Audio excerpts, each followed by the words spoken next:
கிறிஸ்துவில் பிரியமானவர்களே, ஆண்டவராகிய இயேசு கிறிஸ்துவின் இனிய நாமத்தில் உங்களை சந்திப்பதில் பெருமகிழ்ச்சி அடைகின்றேன்.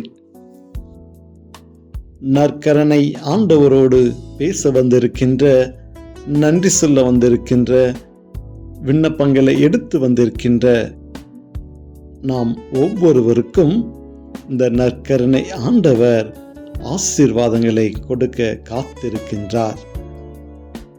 யாரெல்லாம் நற்கரணை தேடி வருகின்றார்களோ அவரோடு அவர் பிரசன்னமாகின்றார். அவர்களோடு அவர் உறவாடுகின்றார். அவர்களோடு அவர் பிரசன்னம் கடந்து செல்கின்றது. இந்த நற்கரணை ஆண்டவர்தான் உங்களையும் என்னையும் வாழ வைத்துக் கொண்டிருக்கின்றார். ஆமோஸ் 5வது அதிகாரம் 4வது இறைவார்த்தையில், என்னை தேடுங்கள் நீங்கள் வாழ்வீர்கள் என்ற வார்த்தை கொடுக்கப்பட்டிருக்கின்றது. யாரெல்லாம் ஆண்டவரை தேடுகிறார்களோ அவர்கள் வாழ்வார்கள் என்ற இந்த இறை வார்த்தையை இன்று நாம் சிந்தனைக்காக எடுத்துக்கொள்கின்றோம். அன்பார்ந்தவர்களே, இந்த நாட்களில் நாம் கிறிஸ்து பிறப்பு விழாவை சிறப்புடன் கொண்டாடி மகிழ்வித்து வந்திருக்கின்றோம். உலகமே இந்த கிறிஸ்து பிறப்பு விழாவை ஆடம்பரமாக சிறப்பித்து மகிழ்ந்த நாட்கள் நம்மை விட்டு கடந்து சென்று விட்டது. இப்போது நாம் காத்திருப்பது புதிய ஆண்டுக்காக. இப்படியாக காலங்கள் மாறி மாறி வந்து கொண்டே இருக்கின்றது, சென்று கொண்டே இருக்கின்றது. ஏன் கிறிஸ்து பிறப்பு விழாவை நாம் இவ்வளவு சிறப்பாக கொண்டாட வேண்டும்? ஏன் கிறிஸ்துமஸ் விழா உங்களுக்கு மகிழ்ச்சியை கொடுக்கின்றது? ஏன் கிறிஸ்துமஸ் விழாவை நாம் இவ்வளவு ஆடம்பரமாக நாம் கொண்டாடி கொண்டு இருக்கின்றோம் என்று சற்று சிந்தித்தோமானால் பல கேள்விகள் உங்கள் ஒவ்வொருடைய உள்ளத்திலும் எழும்புகின்றது. அன்பார்ந்தவர்களே, ஏன் கிறிஸ்து பிறப்பு விழா, ஏன் கிறிஸ்துமஸ் விழாவை நாம் சிறப்பிக்க வேண்டும்? இந்த கிறிஸ்துமஸ் விழா எப்படி வந்தது என்று நீங்கள் சிந்தித்து பார்த்தீர்கள் என்றால், நம்மை படைத்த கடவுள் மனிதனை தேடி வருகின்ற அந்த நிகழ்வுதான் கிறிஸ்துமஸ் என்பது அனைவராலும் சொல்லக்கூடிய ஒரு கருத்தாக இருக்கலாம். ஆனால் ஏன் கடவுள் மனிதனை தேடி வர வேண்டும் என்றுதான் நாம் சிந்திக்க அழைக்கப்படுகின்றோம்.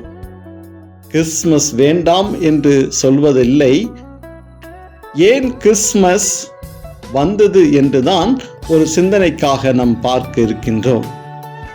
கடவுளால் படைக்கப்பட்ட மனிதர்கள் பாவத்தின் நிமித்தமாக, பலவீனங்கள் நிமித்தமாக, கொலை குற்றங்கள் நிமித்தமாக படைக்கப்பட்ட ஆண்டவருக்கு எதிராக வாழ்கின்ற அந்த முறையை படைத்த ஆண்டவரால், கடவுளால் அதை ஏற்றுக்கொள்ள முடியாத நிலை உருவாகுகின்ற போதுதான் மனிதன் சாயலிலே தெய்வம் மனிதனை தேடி வருகின்றது. எதற்காக? பாவங்கள் நிறைந்த மனிதர்களை தெய்வம் தேடி வருகின்றது என்றால் அது எவ்வளவு பெரிய ஒரு சங்கடமான ஒரு நிலை என்பதை நாம் சிந்தித்து பார்க்க அழைக்கப்படுகின்றோம். பூலோகத்தில் வாழ்கின்ற மனிதர்கள் பாவத்தின் நிமித்தமாக, செய்யக்கூடாத பாவங்கள் நிமித்தமாக ஆண்டவரை துக்கப்படுத்துகின்றார்கள், ஆண்டவரை வேதனைப்படுத்துகின்றார்கள். அப்போதுதான் அவர்களை மனம் மாற்றம் செய்ய வேண்டும், பாவத்தில் இருந்து ஜனங்களை மீட்டெடுக்க வேண்டும் என்பதற்காக தான் தெய்வம் மனிதனை தேடி மனித உருவில் வருகின்றது. இது மகிழ்ச்சியான விஷயமா என்று நாம் சிந்தித்து பார்க்கின்ற போதுதான், கிறிஸ்து பிறப்பு ஒரு மகிழ்ச்சியாக இருந்தாலும், ஆனால் தெய்வம் எதற்காக நம்மை தேடி வந்தார் என்றுதான் நாம் பார்க்க அழைக்கப்படுகின்றோம். ஆனால் அதே மனித குழந்தை பிறந்த தினத்தை நாம் இவ்வளவு ஆடம்பரமாக சிறப்பித்து மகிழ்ந்து கொண்டிருக்கின்றோம்.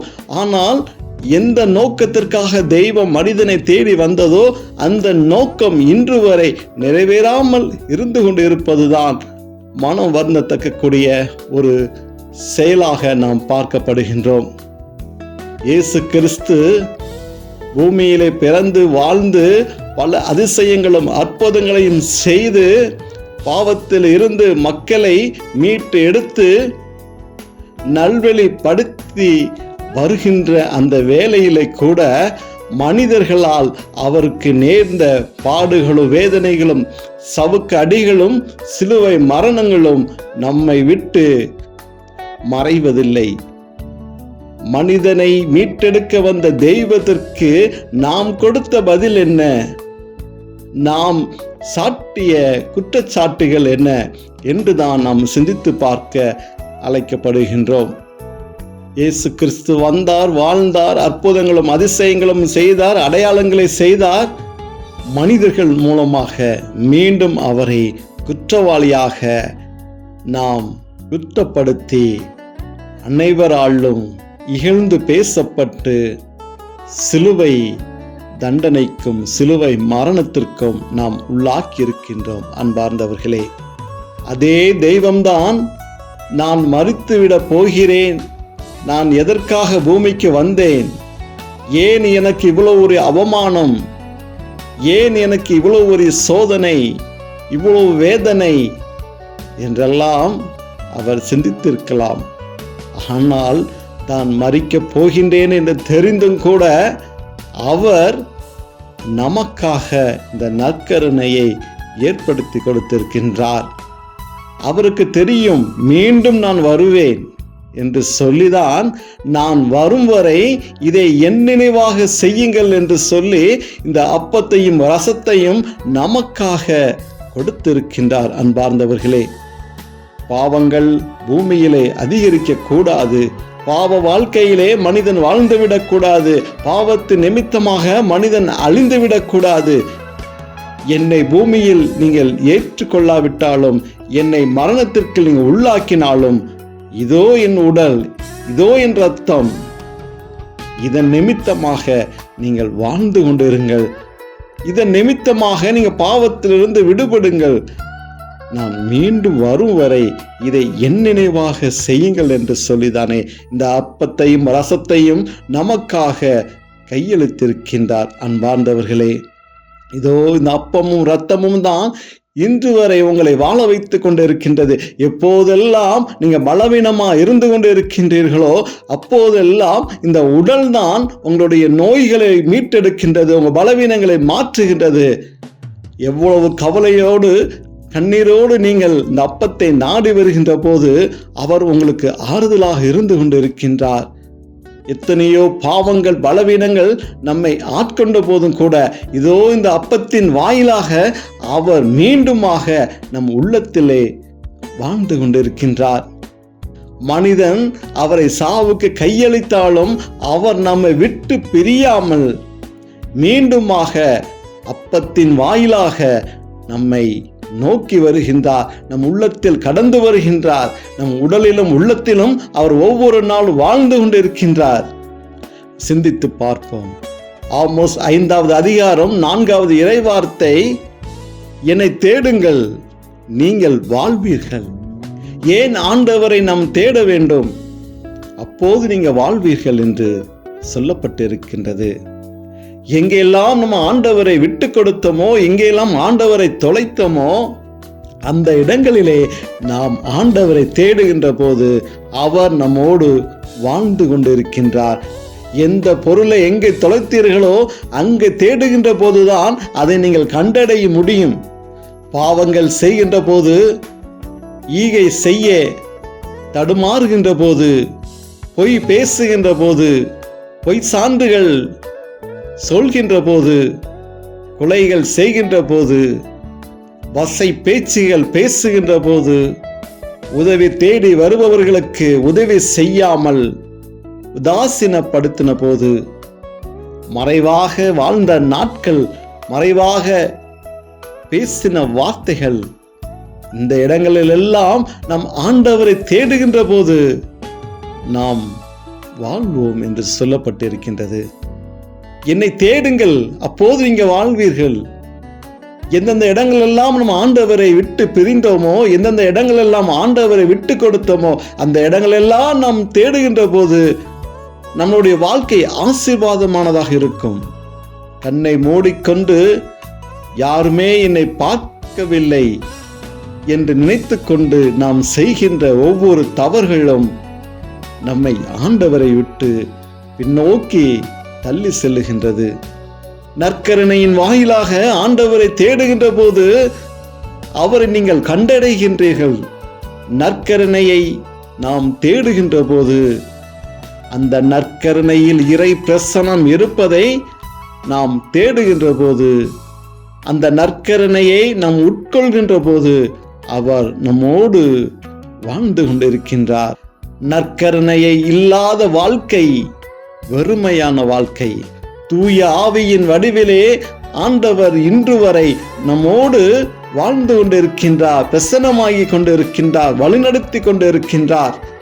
நம்மை படைத்த ஆண்டவர் மனிதனாக மீண்டும் இறை பிரசன்னமாக, நற்கருணையாக, தூய ஆவியானவராக நம்மோடு வாழ்ந்து கொண்டிருக்கின்றார். நாம் தான் அவரை விட்டு பின்னோக்கி சென்று கொண்டிருக்கின்றோம். எவ்வளவுதான் பாவங்கள் நிறைந்த வாழ்க்கையில் ஒவ்வொரு நாள் வாழ்ந்து கொண்டிருந்தாலும் அந்த இறை பிரசன்னம், அந்த தூய ஆவியானவர் நம்மை கைவிடாமல், இந்த மனிதன், இந்த உடல் எனக்கு வேண்டும் என்று சொல்லிதான் ஆண்டவர் ஒவ்வொரு நாளும் நம்மை பாதுகாத்து வழிநடத்தி வாழ்வாக வாழ வைத்து கொண்டிருக்கின்றார்கள். ஆண்டவருக்கு நாம் வேண்டாம் என்றால் ஒரு நொடி பொழுது போதும் நம்மை மரணத்திற்கு கையளிக்க முடியும். ஆனால் நீங்களும் நானும் வாழ்கின்ற வாழ்க்கையில் எத்தனை முறை விபத்துகள் நம்மை தேடி வந்திருக்கும், ஆபத்துகள் நம்மளை தேடி வந்திருக்கும், நோய்கள் நம்மளை தேடி வந்திருக்கும், எவ்வளவு கஷ்டங்களை நாம் அனுபவித்திருப்போம். ஆனால் ஆண்டவர் இன்று வரை உங்களையும் என்னையும் வாழ வைத்துக் கொண்டிருக்கின்றார். அன்பார்ந்தவர்களே, கத்தோலிக்க திருச்சபையில் மட்டும்தான் தினம் தினம் அப்பங்கள் பிற்கப்படுகின்றன, தினம் தினம் நற்கருணை கொடுக்கப்படுகின்றது, தினம் தினம் நற்கருணையை உட்கொள்ள முடிகின்றது. ஆனால் பல கிறிஸ்தவ சபைகளில் அவர்கள் மாதத்துக்கு ஒரு முறை மட்டுமே இந்த திவ்ய நற்கருணையை உட்கொள்கின்றார்கள். அந்த மாதத்திற்கு ஒரு முறை அவர்கள் உட்கொள்கின்ற போது அந்த நாள் என்று வரும் என்று அவர்கள் காத்து கொண்டு இருப்பார்கள். அந்த நற்கருணை வாங்குவதற்கு அவர்களை பரிசோதனை செய்து, பாவங்களை அறிக்கையிட்டு, உபவாசம் இருந்து அந்த நற்கருணை நாள் என்று வரும் அந்த ஆராதனையை அவர்கள் மிகவும் சிறப்பான விதத்திலே, அர்த்தமுள்ள விதத்திலே ஒப்பு கொடுத்து அந்த நற்கருணையை அவர்கள் பெறுகிறார்கள். ஆனால் கத்தோலிக்க திருச்சபையில் மட்டும்தான் தினம் தினம் அப்பங்கள் பிற்கப்பட்டு தினம் தினம் நாம் உட்கொண்டு வாழ்ந்து கொண்டிருக்கின்றோம். இப்படியாப்பட்ட நற்கருணை ஆண்டவரை ஆராதிக்க நமக்கு கொடுத்த பாக்கியம் ஒரு சிறந்ததாக நாம் பார்க்கின்றோம். இந்த நற்கருணை ஆராதனையில் நாம் பங்கெடுக்கின்ற போது நாம் எதையெல்லாம் கேட்கின்றோமோ அது எல்லாமே பெற்றுக்கொள்கிறோம். எதையெல்லாம் நம்ம தொலைத்து தேடணுமோ அது எல்லாத்தையும் நம்ம பெற்றுக்கொள்கிறோம். அதைத்தான் ஆண்டவர் சொல்கின்றார், என்னை தேடுங்கள், நீங்க வாழ்வீர்கள் என்று. ஆண்டவரை தேடுகின்ற போது எந்தெந்த காரியங்கள் எல்லாம் நம் ஆண்டவரை தேடுகின்ற போது நாம் வாழ்கின்றோம். எல்லா இடங்களிலும் நம்ம செய்கின்ற ஒவ்வொரு காரியங்களிலும் நேர்த்தியான விதத்திலே நம் பேசுகின்ற சொல்லாக, செயலாக, சிந்தனையாக இருந்தாலும் அதை ஆண்டவரை தேடுகின்றதாக, ஆண்டவரை மகிமைப்படுத்தக்கூடியதாக, அந்த வார்த்தைகளே ஆண்டவர் இருக்கின்றார் என்பதை உணர்ந்தவர்களாக, அந்த காரியத்திலே ஆண்டவரை மையப்படுத்தி செய்கின்ற போது அதன் வழியாக நாம் வாழ்ந்து கொண்டிருக்கின்றோம்.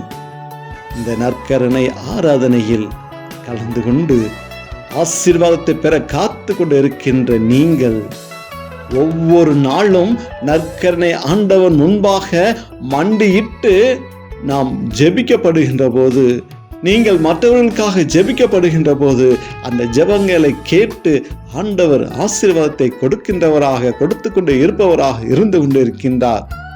அனைவரும் இந்த நற்கருணை வேளையிலே ஆண்டவர் சொன்ன வார்த்தைகளுக்காக ஆண்டவரை பிரிந்து வாழ்கின்ற ஒவ்வொரு உள்ளங்களையும் நினைத்து நாம் ஒப்பு கொடுப்போம், ஜெபிப்போம். ஆண்டவருடைய பிரசன்னம் இந்த ஜெப வேளையில் நம்மை நோக்கி வருகின்றது, நம்மை தேடி வருகின்றது. அப்படியாக ஒருமுடப்பட்டு இந்த ஜெப வேளையை ஆண்டவருக்காக ஒப்பு கொடுத்து ஜெபிப்போம். அன்பின் பரலோக பிதாவே, இந்த நாளை கொடுத்தமைக்காக நன்றி செலுத்துகிறோம் ஆண்டவரே. அப்பா, அந்த நாட்களில் உமது பிறப்பு விழாவை நாங்கள் சிறப்பாக கொண்டாடி மகிழ்ந்து வந்திருக்கிறோம் ஆண்டவரே. உமது பிறப்பு என்னுடைய வாழ்க்கையில் பெரிய மாற்றத்தை, ஆண்டவரே, ஒரு தெய்வ மனிதனை நோக்கி வந்த அந்த விழாவை நாங்கள் ஆடம்பரமாக கொண்டாடி மகிழ்ந்திருக்கிறோம் ஆண்டவரே. அப்பா, இன்னும் வரக்கூடிய நாட்களிலே ஆண்டவரே, இந்த ஆண்டினுடைய இறுதி வேளைக்கு நாங்கள் கடந்து வந்து இருக்கிறோம் ஆண்டவரே. அப்பா, 25வது ஆண்டை நினைத்து நாங்கள் ஆண்டவரே, அப்பா, நாங்கள் மகிழ்ச்சி அடைகிறோம் ஆண்டவரே. 2025வது ஆண்டு எங்களை விட்டு கடந்து சென்று கொண்டு இருக்கின்றது தகப்பனே. அப்பா, வருகின்ற 2026வது ஆண்டு எப்படி இருக்குமோ என்று சொல்லி நாங்கள் ஆவலுடன் காத்து கொண்டு இருக்கிறோம் தகப்பனே. அதற்காக உமக்கு நன்றி செலுத்துகிறோம் ஆண்டவரே. அப்பா, இம்மட்டுமாக எங்களை வாழ வைத்து, இம்மட்டுமாக எங்களை வழிநடத்தி ஆசீர்வதித்து வந்து கொண்டு இருக்கிற ஆண்டவரே, உமது பிரசன்னத்திற்கு நாங்கள் நன்றி சொல்ல வந்திருக்கிறோம் ஆண்டவரே. நாங்கள் எவ்வளவு பாவியாக இருந்தாலும் ஆண்டவரே, அப்பா, நீங்க எங்களை தேடி எங்களை மனம் மாற்ற வந்திருக்கிற தெய்வம் ஆண்டவரே. அப்பா, எங்களால் கொடுக்கப்பட்ட சவுக்கு அடிகள் ஆண்டவரே, அவமானங்கள், சிலுவை மரணங்கள் ஆண்டவரே, இதெல்லாம் நீங்கள் பொறுப்படுத்தாமல் ஆண்டவரே, அப்பா, உங்க உயிர் இந்த பூமியை விட்டு போவதற்கு முன்பாக கூட ஆண்டவரே, எனக்காக, எங்களுக்காக ஆண்டவரே, உமது உடலையும் இரத்தத்தையும் நீங்கள் கொடுத்து சென்றிருக்கீங்க ஆண்டவரே. அதற்காக நன்றி செலுத்துகிறோம் ஆண்டவரே. அப்பா, மீண்டும் ஆண்டவரே, தூய ஆவியின் வடிவில் ஆண்டவரே எங்களோடு வாழ்ந்து கொண்டு இருக்கிறீங்க தகப்பனே. அதற்காக நன்றி செலுத்துகிறோம் தகப்பனே. அப்பா, இப்படியாக ஆண்டவரே, இந்த நற்கரின் வாயிலாக ஒவ்வொரு நாளும் என் உள்ளத்தை கடந்து வந்து கொண்டு இருக்கிற தெய்வம் ஆண்டவரே, தெய்வம் மனித உருவலை ஆண்டவரே. அப்பா, அந்த அப்பத்தின் வாயிலாக, இரத்தத்தின் வாயிலாக ஆண்டவரே என் உள்ளத்தில் வாழ்ந்து கொண்டு இருக்கின்றது தகப்பனே. அப்பா, அப்படியாப்பட்ட வாழ்க்கை வாழ்கின்ற போது நானும் அவனாக வாழ வேண்டும் ஆண்டவரே. என்னில் இருந்து வெளிப்படுகின்ற ஒவ்வொரு சொல்லும், சிந்தனையும், பார்வைகளும் ஆண்டவரே, எல்லாம் ஆண்டவரே, அது கிறிஸ்துவனிடத்தில் வந்ததாகத்தான் ஆண்டவரே இருக்க வேண்டுமே தவிர ஆண்டவரே, மாய நிறைந்த உலகத்து நிமித்தமாக இல்லாதபடிக்கு தேவன் எங்களுடைய வாழ்க்கையை ஆசீர்வதிக்க வேண்டுமா கூட ஜெபிக்கிறோம் ஆண்டவரே. அப்பா, ஒவ்வொரு கிறிஸ்தவனும் கிறிஸ்துவாக வாழ்கின்ற போது ஆண்டவரே, அப்பா, இந்த உலகத்தில் இருக்கக்கூடிய எல்லா பிரச்சனைகளும் மாறும் ஆண்டவரே. அதே போலதான் தகப்பனே, அப்பா, இந்த இணைப்பை பார்த்து கொண்டு இருக்கிற ஒவ்வொருடைய உள்ளங்களிலும் இருக்கின்ற ஆண்டவரே மன கஷ்டங்கள், பாரங்கள், கண்ணீர்கள் எல்லாம் ஆண்டவரே இன்றைய நாளில் தேவன் மாற்றி கொடுக்க வேண்டுமா கொடி ஜெபிக்கிறோம் ஆண்டவரே. அப்பா, அந்த 2025 ஆண்டுகளிலே அப்பா, ஒவ்வொருவருக்கு ஆண்டவரே கஷ்டங்கள் வந்திருக்கலாம், கவலைகள் வந்திருக்கலாம், கண்ணீர்கள் வந்திருக்கலாம், பாடுகள் வந்திருக்கலாம், விபத்துகள் வந்திருக்கலாம், வேதனைகள் வந்திருக்கலாம், அவமானங்கள் வந்திருக்கலாம், வேலை இழப்புகள் வந்திருக்கலாம் ஆண்டவரே. இது எல்லாம் ஆண்டவரே நீங்கள் மாற்றி அப்பா ஆசீர்வாதத்தை கொடுக்க வேண்டுமா கொடு ஜெபிக்கிறோம் ஆண்டவரே. அப்பா, அந்த 2025வது ஆண்டில் ஆண்டவரே, அப்பா, பேரும் புகழ்ச்சியும் புகழும் ஆண்டவரே அனைவருக்கு வந்திருக்கலாம் ஆண்டவரே. அதற்காக நாங்கள் நன்றி செலுத்துகிறோம் ஆண்டவரே. எப்போது 2025 ஆண்டு முடியும், புதிய ஆண்டிலேயாவது என் வாழ்க்கை மாறிவிடாதா, என்னுடைய தேவைகள் சந்திக்கப்படாதா என்று காத்து கொண்டு இருக்கிற உள்ளங்களுக்கு தெய்வம் பேசணும் ஆண்டவரே. அப்பா, நற்கருணை ஆண்டவர், நீங்க பேசுங்க ஆண்டவரே. அப்பா, பிள்ளைகள் எந்தெந்த தேவைகளோடு வந்து இருக்கின்றார்களோ அந்த தேவைகள் எல்லாம் ஆண்டவரே, அப்பா, அந்த புதிய ஆண்டிலே தேவன் சந்திக்க வேண்டுமா கூட ஜெபிக்கிறோம் ஆண்டவரே. தெய்வம் சந்திக்க வேண்டுமா கூட ஜெபிக்கிறோம் ஆண்டவரே. அப்பா, நாங்கள் ஒவ்வொரு நாளும் ஆண்டவரே எங்களுடைய ஒவ்வொரு சொல்லிலும் செயலில் ஆண்டவரே, அப்பா, உம்மை மகிமைப்படுத்தி, அப்பா, உம்மை தேடு தேடுகிற பிள்ளைகளாக, ஆண்டவரே அப்போது நாங்கள் வாழ்கின்ற பிள்ளைகளாக வாழ்வதற்கு தேவன் எங்களை நீங்கள் ஆசீர்வதித்து வழிநடத்த வேண்டுமா கூட ஜெபிக்கிறோம் ஆண்டவரே. அப்பா, அந்த இணைப்பை பார்த்து கொண்டு இருக்கிற ஒவ்வொரு பிள்ளைகளுடைய தேவைகளும் தேவன் சந்திக்க வேண்டுமா கூட ஜெபிக்கிறோம் ஆண்டவரே. அப்பா, ஒவ்வொரு உள்ளங்களும் பலவீனமான உள்ளங்கள் ஆண்டவரே. அப்பா, பாவத்து நிமித்தமாக அல்ல ஆண்டவரே, சூழ்நிலையின் காரணமாக ஆண்டவரே பாவத்தில் விழுந்து ஆண்டவரே எந்திக்க முடியாமல் ஆண்டவரே, அப்பா மீண்டும் மீண்டுமாக பாவத்திற்கு மேல் பாவங்களை செய்த ஆண்டவரே வாழக்கூடிய சூழ்நிலை ஆண்டவரே. அப்பா, தெய்வ மனம் இறங்குங்க ஆண்டவரே. இப்படியான இடங்களில் எல்லாம் ஆண்டவரே தேவ ஜெயத்தை கொடுக்க வேண்டுமா கூட ஜெபிக்கிறோம். சாத்தானின் பிடியில் இருந்து ஒவ்வொரு மகளையும் தேவன் மீட்டெடுக்க வேண்டுமா கூட ஜெபிக்கிறோம் ஆண்டவரே. அப்பா, பிள்ளைகள் போகும்போது வரும்போது ஆண்டவரே தேவ தூதர்களை அனுப்பி தேவன் பக்கபலமாக இருந்து அவர்களை பாதுகாத்து வழிநடத்த வேண்டுமா கூட ஜெபிக்கிறோம் ஆண்டவரே. அப்பா, அவருடைய எல்லா காரியங்களிலும் ஆண்டவரே நீங்க இருந்து அவர்களை ஆசீர்வதிக்க வேண்டுமா கூட ஜெபிக்கிறோம். பிள்ளைகளுக்கு 25வது ஆண்டில் என்னென்ன தடைகள் எல்லாம் இருந்ததோ அது எல்லா தடைகளும் மாற்றி புதிய ஆண்டிலே புதிய ஆசீர்வாதத்தை கொடுக்க வேண்டுமா கூட ஜெபிக்கிறோம் ஆண்டவரே. அப்பா, அதே போல் ஆண்டவரே, அப்பா அந்த 2025 ஆண்டு முழுவதும் தெய்வம் செய்த ஒவ்வொரு காரியங்களும் நினைத்து பார்க்கிறோம். அனைத்துக்கும் நாங்கள் நன்றி செலுத்துகிறோம் ஆண்டவரே. அப்பா, மீண்டுமாக வருகின்ற புதிய ஆண்டை கூட நாங்கள் ஆசீர்வாதமாக வரவேற்கிறோம் ஆண்டவரே. தேவன் அதில் நன்மையான காரியங்களை செய்வீங்க என்று நாங்கள் நம்புகிறோம் ஆண்டவரே. அப்படியான ஆசீர்வாதங்களை கொடுக்க வேண்டுமா கூட ஜெபிக்கிறோம் ஆண்டவரே. இன்று நீங்கள் கொடுக்கப்பட்ட இந்த வார்த்தை நிமித்தமாக ஆண்டவரே ஒவ்வொருவரும் சிந்தித்து வாழ்கின்ற போது ஆண்டவரே ஒவ்வொருவரும் கிறிஸ்துவோடு வாழ்வார்கள் என்ற ஒரு நம்பிக்கையான விசுவாச வார்த்தைகளை நாங்கள் எடுத்துக்கொள்கிறோம் தகப்பனே. ஜீவனுள்ள தேவன்தாம் எங்கள் ஒவ்வொருவரையும் நிறைவாக ஆசீர்வதித்து வழிநடத்த வேண்டுமாய் இயேசு கிறிஸ்துவின் இனிய நாமத்தில் ஜெபிக்கிறோம். ஜெபங்கேளும் நல்ல பிதாவே, ஆமென்.